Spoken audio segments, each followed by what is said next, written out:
Ah, des idées reçues sur le Luxembourg, il y en a beaucoup. Historiquement, il y avait cette perception de dire je vais protéger mes actifs, je vais les cacher à Luxembourg. Cette idée reçue-là, il faut complètement l'évacuer. Le Luxembourg est une place qui est extrêmement transparente, extrêmement structurée, qui apporte énormément d'avantages pour certains clients. En arrivant dans cette industrie-là, ça faisait quasiment 15 à 20 ans que j'étais sur ce marché-là et que les premiers contrats que j'ai vus arriver, je connaissais pas un seul des fonds. Pire encore, je connaissais même pas les maisons de gestion et j'ai eu l'impression d'un seul coup qu'on m'enlevait des œillères. Donc quand on enlève plein de zones de certitude et qu'on vous dit le champ des possibles est complètement ouvert, si on n'est pas accompagné, c'est très compliqué de structurer la chose seule. Alors, je vais être un tout petit peu provocateur, hein. En fait, en France, il y a des mécanismes de garantie où les actifs des clients sont protégés à hauteur de 70 000 euros par un organisme qui s'appelle le fonds de garantie. Ça représente une part qui n'est pas suffisamment couverte et donc ils vont préférer le mécanisme du triangle de sécurité qui permet de cloisonner les actifs et finalement de les protéger un petit peu différemment.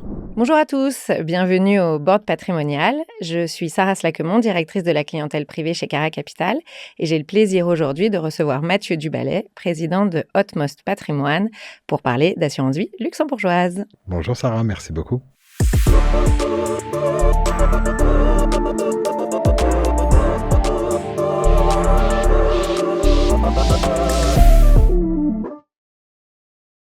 Tu veux te présenter en quelques mots ? Avec grand plaisir. J'ai rejoint les équipes de Feu Lombard International il y a maintenant près de 8 ans. Depuis près de 7 ans, je dirige l'entité de distribution qui s'appelle Hotmost Patrimoine ici à Paris.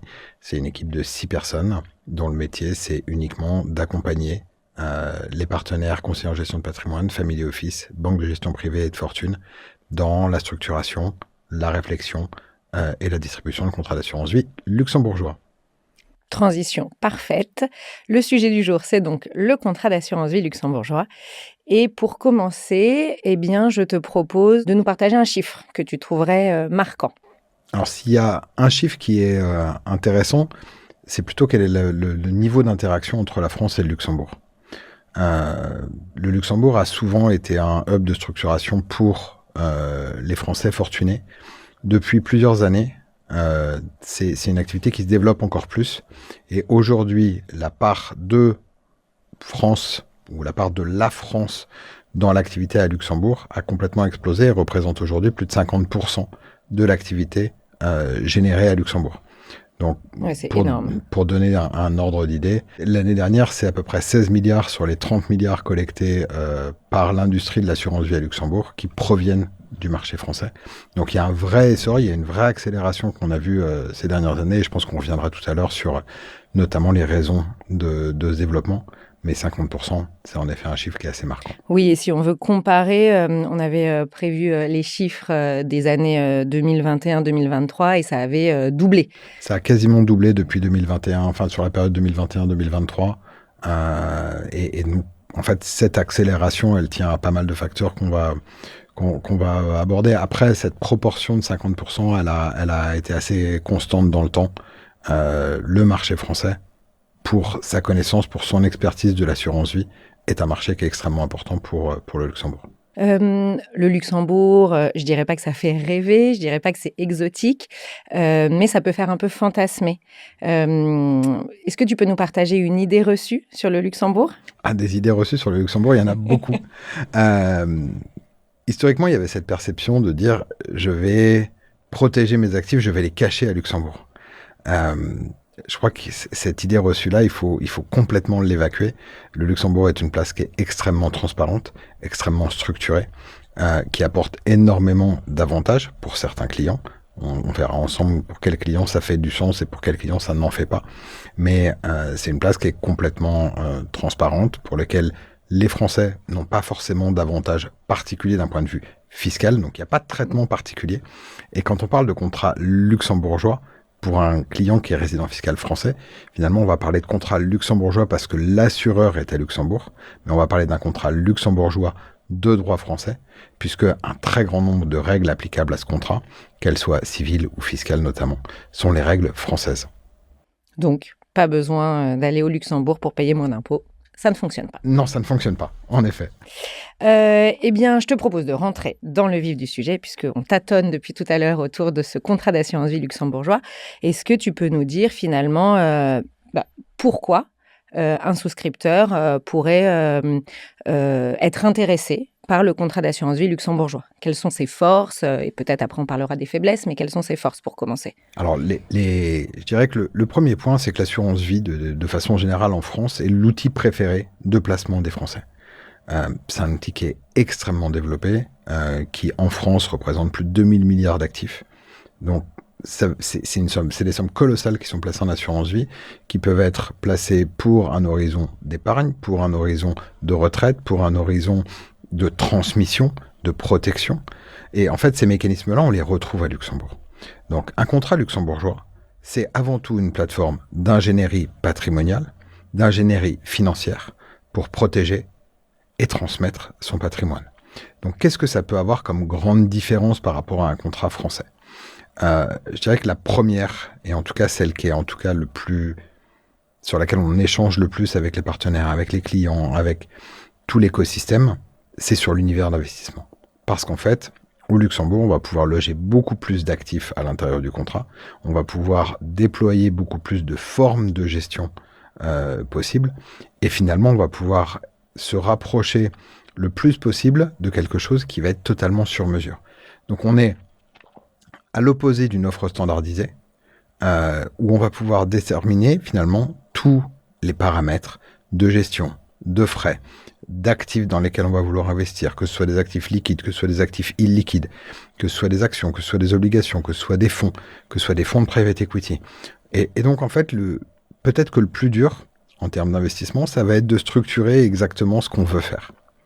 Après, les autres raisons de l'essor de l'assurance vie à Luxembourg, elle tient aussi beaucoup à l'internationalisation des patrimoines, évidemment, à la mobilité de ces investisseurs plus ou moins fortunés, parce qu'il y a un avantage notoire dans le Luxembourg, c'est sa neutralité fiscale, qui fait que la fiscalité d'un contrat est due dans le lieu de résidence du souscripteur.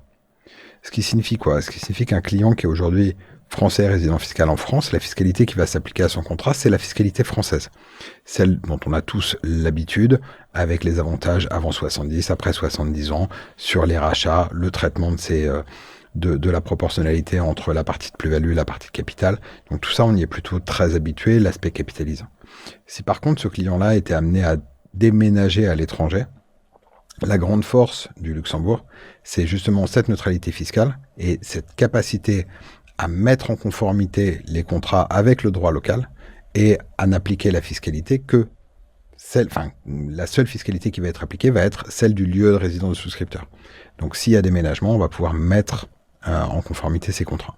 Et ça s'applique pour tous les pays ou il y a des pays qui sont plus facilement adaptables, où les contrats sont plus facilement adaptables? Alors, c'est une très bonne idée reçue, notamment, et sur laquelle on a très souvent du travail à faire. C'est qu'en fait, quand on parle de mobilité, quand on parle de portabilité, les gens se disent c'est une évidence, c'est un claquement de doigts, et ça va se faire très simplement. L'assurance vie a beau être le véhicule le plus utilisé au niveau international pour structurer des patrimoines dans son aspect capitalisant, dans un certain nombre de pays, dans ses aspects de préparation à la transmission, il n'empêche que chaque pays va avoir ses règles de reconnaissance, tant dans la façon dont va être structuré le contrat que dans la façon dont il va être géré à l'intérieur. Donc il y a un certain nombre d'ajustements à faire, et je crois que le maître mot quand on parle de déménager à l'étranger, de s'expatrier, c'est de l'anticiper au maximum, parce que ça demande de la préparation, on l'a vécu ensemble sur un certain nombre de dossiers, ça demande des ajustements, et puis dans un certain nombre de cas, ça fait pas de sens, ou deux, juridiquement, l'enveloppe n'est pas reconnue localement. Ça devient plus compliqué. Et dans ces cas-là, il faut en effet se poser la question de se dire quel est l'intérêt du client? Est-ce que l'intérêt, c'est une expatriation court terme et on va pouvoir gérer avec des conseils locaux, perdre une partie des avantages pendant une durée, mais parce que l'horizon de retour est relativement court, conserver cette enveloppe? Ou dans un certain nombre de cas où on va nous vous conseiller de dire stop, là il faut fermer cette enveloppe-là parce qu'elle peut, dans un certain nombre de cas, représenter un risque même pour le client, parce que pas reconnu, parce que doute dans le traitement localement, etc. Et donc je pense que ça fait aussi partie de notre expertise et de nos missions, d'être capable de dire à un client, là votre enveloppe elle n'a plus d'utilité, voire même elle est contre-productive ou elle va vous coûter trop cher et il vaut mieux la clôturer. Oui, je crois que ça, c'est un élément très important parce que quand on parle de neutralité, de mobilité, on a l'impression que ça se fait facilement et pour tous les pays et c'est vraiment pas le cas. Non, c'est vraiment pas le cas. Super. Est-ce qu'on peut revenir, sur l'univers d'investissement? Tu as parlé, des différentes classes d'actifs.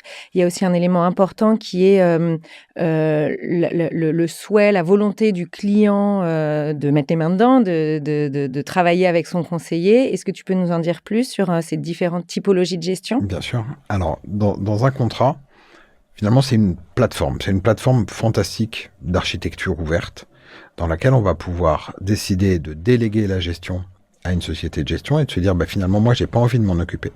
Donc, je vais fixer le cadre d'un mandat, du niveau de risque que je souhaite avoir. Et puis derrière, ça va être la responsabilité de la société de gestion de gérer dans le cadre de ce mandat et de s'assurer de ne pas dépasser les bornes. Et dans ces cas-là, le client, finalement, il a ses reporting en fin d'année ou de façon un peu plus régulière avec ses conseils. Mais dans ces cas-là, il n'y a plus de participation. Pour un certain nombre de clients, l'idée, ça peut être de dire, oui, mais moi, j'ai envie de m'intéresser au placement. Et je crois qu'on le voit de plus en plus, de clients qui ont envie de participer, de comprendre, de s'intéresser à des investissements. Et donc, il y a d'autres types d'enveloppes qu'on peut mettre à l'intérieur du contrat, qu'on va appeler des fonds d'assurance spécialisés, dans lesquels le client va pouvoir opérer seul ou avec ses conseils à la sélection des actifs. Et ça, je pense que c'est aussi quelque chose de relativement nouveau à Luxembourg. Relativement nouveau, ça date de 2015, mais sur l'échelle du temps, c'est relativement nouveau, de permettre aux clients de participer à la sélection des actifs, que ce soit des actifs simples, mais aussi des actifs complexes. Et puis, point extrêmement important, c'est que les contrats, ils sont multigestionnaires, multi-modes de gestion et multi-dépositaires. Ce qui signifie quoi ? Ça fait beaucoup de multi. Ça fait beaucoup de multi. Mais quand je parlais tout à l'heure de tous les paramètres qu'on pouvait faire bouger, ce qui signifie qu'on peut avoir un mandat qui soit confié à un expert de la gestion obligataire parce que c'est son savoir-faire. Et puis à côté de se dire, j'ai aussi envie d'investir sur les marchés actions et sur les marchés actions internationaux. Et donc je vais me tourner vers un autre expert, chacun déposant auprès d'une banque dépositaire différente. Et puis parce que je suis attiré par certains fonds alternatifs, parce que je suis attiré par certains produits structurés qu'on va monter sur mesure avec toi. Parce que je suis intéressé par certaines solutions de dette non cotée ou de private equity, que je souhaite participer à la sélection, on peut tout à fait loger à côté de ces deux mandats un FAS pour justement sélectionner ces actifs un peu plus spécifiques. Donc en fait, c'est un des sujets quand on parle de structuration, quand on parle d'appel d'offres ensemble, c'est vraiment de regarder qu'est-ce qu'on a envie de faire, qu'est-ce que le client souhaite faire, à quel point il a envie de s'investir ou de participer. Certains clients disent, moi, je mets l'argent, surtout, je veux pas en entendre parler. J'ai déterminé mon niveau de risque, le rendement cible, et je ne veux plus m'en occuper. Et puis, il y en a d'autres qui disent, non, mais en fait, moi, tout ça, ça m'intéresse. J'ai envie de me dire, est-ce qu'il faut rentrer tel ou tel type d'actif dans mon contrat ? Tiens, les marchés ont beaucoup baissé, est-ce qu'on ne referait pas un ETF sur les marchés américains parce que je pense qu'il peut y avoir un rebond. Ou j'ai une vue sur telle ou telle direction des taux parce que le contexte économique, parce que le retour de l'inflation. Et donc, en fait, on a à peu près toutes les typologies de clients. Le tout, c'est de trouver les bonnes réponses à mettre en face. C'est vrai. En tout début d'entretien, tu as parlé de la protection. Tu as dit qu'une des idées reçues, c'était qu'en logeant son argent à Luxembourg, on protégeait son capital. Est-ce que tu veux bien revenir dessus ? Alors, en effet, quand on parlait du Luxembourg, historiquement, on avait tendance en premier lieu à parler du triangle de sécurité. Ce triangle de sécurité, il a été très souvent galvaudé, très souvent mal expliqué. Et en fait, ça tient à une chose. C'est la séparation des actifs entre le bilan de l'assureur et finalement les actifs du souscripteur qu'on va ségréguer sur un compte auprès d'une banque dépositaire. Et donc, chaque unité de compte qu'on va créer à l'intérieur du contrat, l'unité de compte étant l'unité de gestion finalement, le fonds interne dédié avec son mandat, le fonds d'assurance spécialisé que le client va choisir. Pour chacune de ces unités de compte-là, on va ouvrir un compte bancaire au nom de l'assureur et qui va permettre de cloisonner, de ségréguer, de séparer ces actifs des actifs propres de l'assureur. Ce mécanisme-là, il a une vocation, qui est de dire, finalement, si on a un défaut d'un des acteurs, on que ce soit l'assureur ou la banque dépositaire, on va avoir protégé les investissements des particuliers. Alors je vais être un tout petit peu provocateur. Hein. Pas trop. Non, pas trop, mais en fait, en France, il y a des mécanismes de garantie. Il y a des mécanismes de garantie où les actifs des clients sont protégés à hauteur de 70 000 euros par un organisme qui s'appelle le fonds de garantie. C'est beaucoup d'argent, 70 000 euros, pour un certain nombre de tes clients, pour un certain nombre des clients de Cara et Don. Ça représente finalement une part qui n'est pas suffisamment couverte. Et donc, ils vont préférer le mécanisme du triangle de sécurité qui permet de cloisonner les actifs et finalement de les protéger un petit peu différemment. Oui, parce que sur l'assurance vie française, on n'a pas du tout ce mécanisme de séparation. Et en fait, quand on ouvre un contrat d'assurance vie français, eh bien, on envoie son argent chez l'assureur. Et c'est lui qui, d'une certaine façon, investit. Mais il n'y a pas cette banque dépositaire tierce qui est là pour partie sécuriser les fonds. Tout à fait. Et puis, alors, je suis assez à l'aise sur le schéma de sécurité des assureurs français qui sont, en règle générale, des entités qui sont extrêmement solides, extrêmement bien gérées. Pour un certain nombre de clients, malgré tout, ces mécanismes-là, ils sont importants dans la réassurance. Et on parle d'investissements, en règle générale, long terme, qui visent à protéger et à transmettre ces capitaux aux générations futures.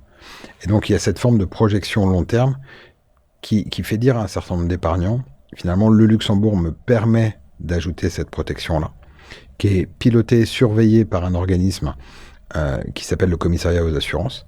Alors, le Commissariat aux assurances ne garantit pas les actifs dans les contrats, au même titre que le Grand-Duché ne garantit pas les actifs dans les contrats, mais ils garantissent l'existence de ce mécanisme.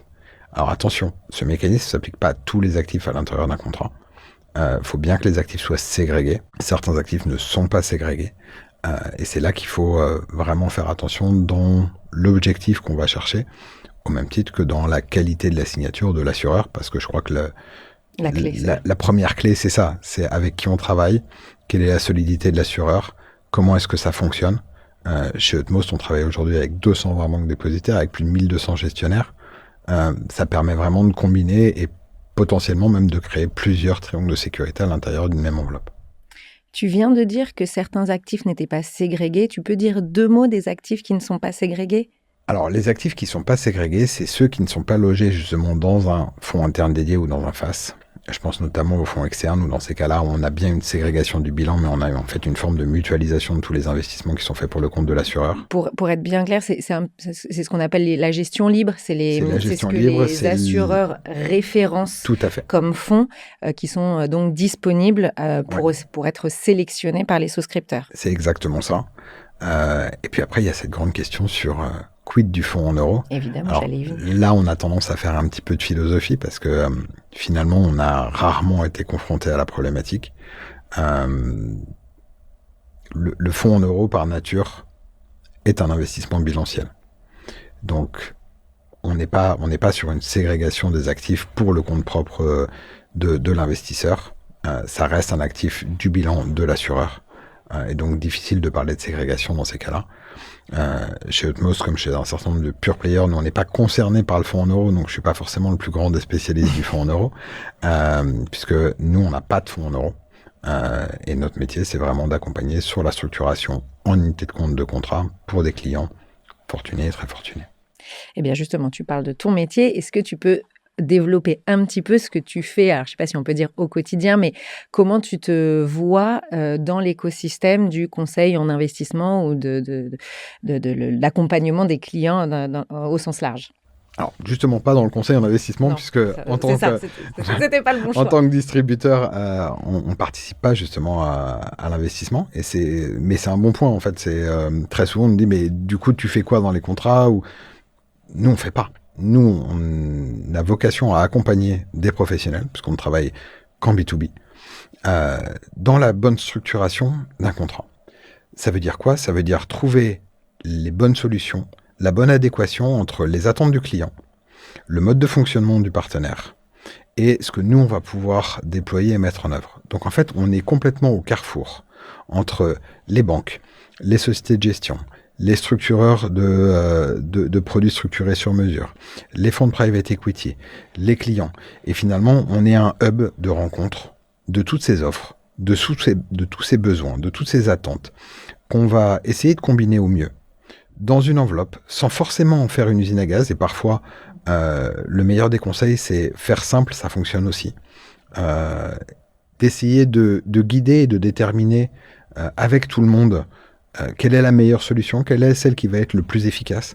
Et donc, c'est beaucoup d'interactions, beaucoup de coordination, de la réflexion aussi sur l'ingénierie patrimoniale, parce que ça fait partie des très grands savoir-faire qu'on a développés en interne. On a des équipes d'ingénierie patrimoniale pour chaque marché qu'on couvre.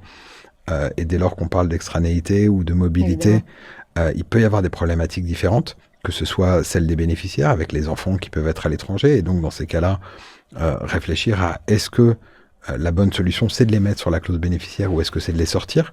On peut avoir aussi des interactions avec les notaires, les avocats, les experts comptables, pour se dire, finalement, voilà ce qu'on a envie de faire. On a envie de transmettre, mais pas tout donner en termes de propriété immédiate.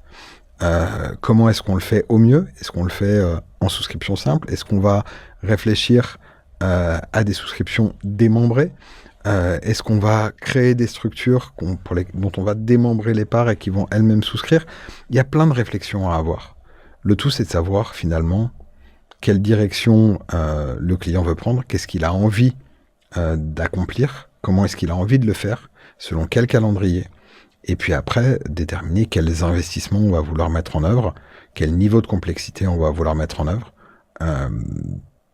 C'est notre métier finalement, c'est ça, c'est de la rencontre, de l'interaction, de la mobilisation de savoir-faire et de l'accompagnement de nos partenaires qui très souvent nous sollicitent pour des discussions, pour des réflexions, parfois pour des appels d'offres. Et on a eu le cas ensemble sur des très beaux appels d'offres où on a fait le lien avec les banques, on a fait le lien avec les advisors pour trouver quel était le bon setup pour ce client-là en particulier. Et je pense que c'est ça qui est passionnant dans notre métier. Je trouve que c'est ça qui est vraiment très riche dans le contrat luxembourgeois. C'est vraiment toute cette possibilité de personnalisation à outrance. On peut vraiment tout personnaliser. Il y a vraiment... on peut tout faire avec le contrat luxembourgeois. Enfin, j'exagère un peu, mais on peut faire beaucoup de choses. Et finalement, peut-être que la clé, c'est de se faire bien accompagner pour faire les bons choix, les choix qui correspondent à son profil d'investisseur, à son horizon d'investissement, à sa structuration juridique, à ses objectifs, etc. Si tu devais donner un conseil aux personnes qui nous regardent et qui nous écoutent, qu'est-ce que ce serait? Alors, juger d'un contrat pour se dire est-ce qu'il y a des bons ou des moins bons contrats, il y a des assureurs qui sont plus ou moins solides. Après, un contrat, ça reste, et je l'ai dit tout à l'heure, une plateforme juridique et d'investissement. Donc, un bon contrat, ça va être celui qui correspond le mieux au client. Ça va être celui qui va être le mieux paramétré, parce qu'en fait, c'est une des difficultés, c'est de bouger tous les curseurs. C'est de trouver la bonne définition de coûts et de frais pour chacun, parce qu'on a souvent comme idée reçue que le contrat luxembourgeois est plus cher. Non, il n'est pas plus cher, il est beaucoup plus transparent, parce que tous les frais de chacun des intervenants sont détaillés, et donc il offre une meilleure lecture. Mais encore une fois, quand on a trop de choix, on a parfois du mal à trouver le bon setup, le bon mode de fonctionnement, la bonne structuration. Et tu le disais très justement, le meilleur des conseils, c'est pas finalement le contrat. C'est pas est-ce qu'il y a un bon ou un mauvais contrat. C'est faites-vous accompagner, prenez du temps pour déterminer les besoins, les attentes, les envies. Et puis après, trouvons le contrat qui correspond à tout ça pour pouvoir parfaitement le mettre en musique. Et je crois que la plus grosse difficulté quand on se retrouve face à son premier contrat luxembourgeois, ça va être de se dire le champ des possibles est tellement large qu'il faut réussir à trouver exactement ce qu'on a envie de faire. Et j'ai une anecdote qui me fait toujours rire et qui date maintenant d'il y a quelques années, c'est qu'en arrivant dans cette industrie-là, ça faisait quasiment 15 à 20 ans que j'étais sur ce marché-là, que j'avais passé du temps chez parmi les plus grands asset managers du monde et que j'avais la prétention de plutôt bien connaître l'univers d'investissement. Et que les premiers contrats que j'ai vus arriver, je connaissais pas un seul des fonds. Mais que, pire encore, je connaissais même pas les maisons de gestion. Et j'ai eu l'impression d'un seul coup qu'on m'enlevait des œillères. Et enlever des œillères comme ça devant un univers aussi vaste, c'est parfois effrayant, c'est parfois inquiétant. Et puis, il faut se déshabituer de cette habitude du fonds en euros qui a été un réflexe qui est très franco-français.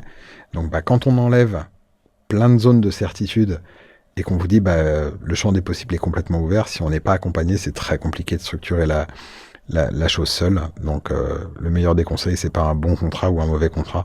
C'est faites-vous accompagner et prenez le temps de déterminer les objectifs, les envies, l'envie de participer ou non à la gestion, vos projets.